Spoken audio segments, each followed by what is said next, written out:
নমস্কার, কেমন আছেন সবাই? আশা করছি সকলে ভালো আছেন আর আমিও খুব ভালো আছি।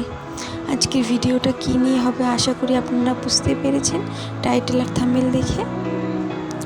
দেখুন, আজকে আমি চাল কুমড়ো শাকের ঘন্ট করব। কেমন হবে আশা করি আপনাদের ভালোই লাগবে। চলুন দেখা যাক। এইগুলো হচ্ছে আমাদের বাড়িরই চাল কুমড়ো শাক। হ্যাঁ, আমাদের বাড়িতেই এই শাকগুলো অনেক পরিমাণে হয়েছে, তাই আজকে ঝটাফট করে ভেবে নিলাম আপনাদের সাথে শেয়ার করব চাল কুমড়ো শাকের ঘন্ট। তাহলে চলুন তাড়াতাড়ি করেই আপনাদেরকে দেখাই কিভাবে আমি করব। এবার এগুলোকে কেটে নিই, তাহলে চলুন কাটা শুরু করে দেই। নিন, আমি এবার কাটতে বসে পড়েছি। এর গায়ে অনেক আলা আর একটু আঁশ আছে, তাই এগুলোকে ছটাফট করে একটু আঁশগুলো ছাড়িয়ে নিই। গ্রামের দিকে প্রতিটা বাড়িতেই এই ধরনের শাক বা গাছ আপনারা দেখতে পাবেন, প্রত্যেকটা বাড়িতেই। কেননা এখানকার মানুষরা চাষাবাদ করেই তাদের জীবন জীবিকা নির্ভর করে, বুঝতে পেরেছেন? এই কারণে সকলের বাড়িতেই এই সব ধরনের টুকিটাকি সব কিছুই পেয়ে যাবেন, কোনো কিছু কেনার ভরসায় থাকতে হবে না।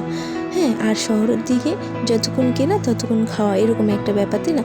যদি আমি কিছু ভুল বলে থাকি আমাকে ক্ষমা করে দেবেন। চলুন, যাই হোক, আমি ছটাফট করে এই শাকগুলো কেটে নিই। তাড়াতাড়ি করে আমি শাকগুলো এখন কাটা শুরু করে দিয়েছি। এর প্রত্যেকটা জিরার পাতাগুলো এত সুন্দর আর এত পরিষ্কার, দেখেই আমার মনটা মুগ্ধ হয়ে গেছিলো। তাড়াতাড়ি করে এবার আমার কাটা শেষ হয়ে গেছে। নিন, আমি সব কেটে নিয়েছি। দেখুন, সব এক মাপের করেছি। আপনারা চাইলেন আপনাদের মর্জি মতো কাটতে পারেন। আর পাতাগুলো একটু বড় বড় করে কেটেছি, আপনারা চাইলেন ছোটো ছোটো করেও কাটতে পারেন। আর গাছে পেঁপে ছিল, তাই পেঁপে দিয়ে ভাবলাম পেঁপেটাও দিয়ে দিই। পুরো সাধারণ এবং আপনাদের বাড়িতে যেসব উপকরণ থাকবে আপনারা সেই সব উপকরণ দিয়েই এইটি করতে পারবেন। আলু ছিল, তাই আলু নিয়েছি, পেঁপে আর চাল কুমড়ো শাক, ব্যাস, আর কিছুই নেইনি আমি। চলুন দেখাই তাহলে আপনাদেরকে কিভাবে আমি রান্না করি। যদি ভালো লাগে অবশ্যই লাইক, কমেন্ট, শেয়ার করে দেবেন, এটুকুই আশা আপনাদের কাছ থেকে। চলুন, এদিকে কড়াইটার মধ্যে আমি একটু জল দিয়ে দিয়েছি। হ্যাঁ, আর শাকগুলো এবার দিয়ে দিলাম। মানে শাকটাকে আমি ভাপিয়ে করব, প্রথমে ভাপিয়ে নিই। আপনারা চাইলে অন্যভাবেও করতে পারেন, কোনো অসুবিধা নেই। নিন, আমার এটা হয়ে গেছে। এবার ঢাকনাটা তুলে নাড়িয়ে দিচ্ছি। ধোয়া বেড়াচ্ছে, দেখতে পাচ্ছেন? হালকা নাড়িয়ে দিয়েছি। এবার আবার ঢাকনাটা দিয়ে এবং ভাপানো হয়ে গেলে আমি এটাকে নামিয়ে নেব। আর সাথে আমাদের গাছের ধানি লঙ্কা ছিল, 2টো লঙ্কা দিয়ে দিয়েছি। এইভাবে করলে দেখবেন অনেক টেস্ট আর অনেক ভালো লাগবে, অনেক সুস্বাদু হবে। দেখুন, আমার ভাপানো প্রায় কমপ্লিট। এবার আমি একটা পাত্রে জলটাকে ছেঁকে নেব। এটা তো আমার হয়ে গেছে। পাত্রে এবার জলটাকে ছেঁকে নিলাম। দেখুন, ছাঁকা আমার কমপ্লিট। দেখেছেন কত সুন্দর দেখতে লাগছে? দেখুন, আমার তো এখনই যেন লোভ লাগছে। আপনাদের কি লাগছে? কড়াই গরম করে দিলাম তেল। হ্যাঁ, তেলটা একটু গরম হোক, তারপরে বলছি আপনাদের সাথে। আস্তে আস্তে বলতে হবে, তাই না? তেলটা গরম করে তেলটাকে একটু নাড়িয়ে নিয়েছি।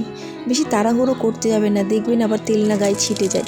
দিলাম 5 ফোড়ন আর তেজপাতা। হ্যাঁ, এইটাই শুধু ফোড়নে দেবো, আর কিছুই দেবো না। এই 5 ফোড়ন আর তেজপাতা দিয়েছি। এবার আলু আর পেঁপেটাকে যেটা কেটেছিলাম সেটা একটু হালকা করে ভেজে নেব। এদিকে আমার ভাজা হোক, আস্তে আস্তে আর আমি নাড়তে থাকি। এইভাবে করে দেখবেন, একদিন অবশ্যই করে দেখবেন কত টেস্ট হয় খেতে। কোনো দোকানে যেতে হবে না, আমার এটা নিয়ে আমার সেটা নিয়ে আনতে হবে, কিছুই করতে হবে না। আপনারা করেই দেখবেন না একদিন যে আমি মিথ্যে বলছি কিনা। অসাধারণ খেতে লাগে এটা। এবার একটু হলুদ আর পরিমাণ অনুযায়ী নুন দিয়ে দেবো, স্বাদ অনুযায়ী, ঠিক আছে? আপনাদের যেরকম মনে হবে, যতটা আপনারা, অনেকে আছে হাই প্রেশার, নুন কম খায়, স্বাদ অনুযায়ী আপনারা দেবেন। পরিমাণ মতো জলও দিয়ে দিলাম। এবার এটাকে একটু ফুটতে দেই। হ্যাঁ, আমি এখানে একটু সরিষা বেটে নিয়েছি। সরিষাটাকে বেটে নিয়েছি, 1 চামচ সরিষা এবার আমি দিয়ে দেবো। 1 চামচ সরিষা আমি এবার ফুটে উঠেছি। এবার 1 চামচ সরিষা বাটা, কালো সরিষা বাটা আমি দিয়ে দিলাম। হ্যাঁ, আর পরিমাণ মতো চিনি, যারা আপনারা যেরকম স্বাদ অনুযায়ী খাবেন সেরকম। আর জলটা নামিয়ে নেবেন, ঠিক আছে? ফুটে গেলে ভাতের সাথে, গরম ভাতের সাথে খেলে কি আর চাই বলুন তো? আশা করছি আপনাদের ভিডিওটা ভালো লাগবে। ধন্যবাদ।